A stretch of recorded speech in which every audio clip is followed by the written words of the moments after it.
officials are becoming increasingly exasperated over Facebook's reluctance to share important data related to its efforts to curb disinformation campaigns.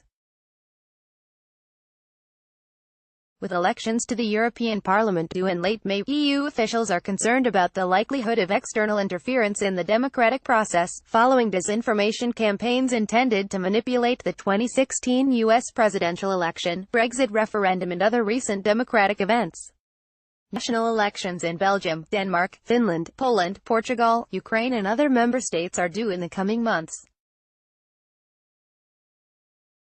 These disinformation campaigns have largely been focused on spreading fake news on social media platforms like Facebook, Instagram and Twitter. These campaigns have even appropriated controversial non-political debates to sow division, including with regards to vaccinations.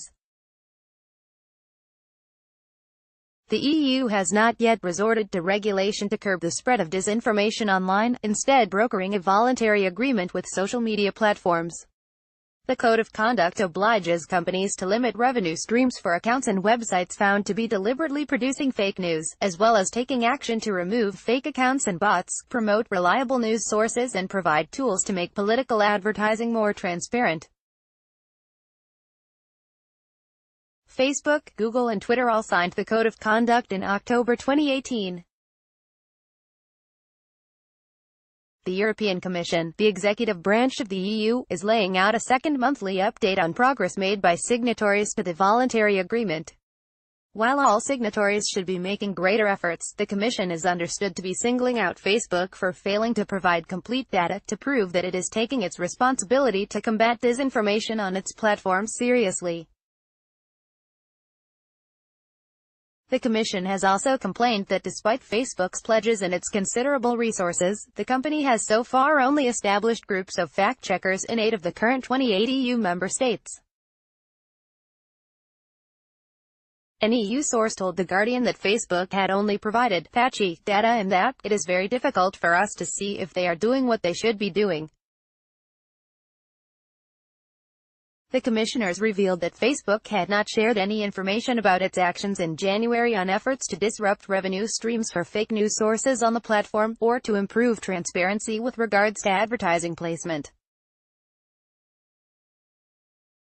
Writing in The Guardian, EU Security Commissioner Sir Julian King and EU Digital Economy Commissioner Maria Gabriel have warned that the signatories have fallen further behind since the previous progress report. The results last time fell short of expectations, so we called on the platforms to go further and faster in their efforts to tackle disinformation. Sadly, despite some progress, rather than improve, they have fallen further behind. The lack of hard numbers is particularly worrying. European lawmakers have hinted that they could introduce legislation if the social media companies fail to take responsibility for harmful content on their platforms under the voluntary agreement. Earlier this month, the House of Commons Digital, Culture, Media and Sport Committee published its report into the behavior of social media platforms. The committee called for UK regulation of the companies and warned that the proliferation of fake news is putting democracy at risk. Elsewhere, fact-checkers have warned of spikes of fake news, including falsified photographs, messages and videos, being shared in India and Pakistan amid heightened tension between the two countries, which could be on the brink of war.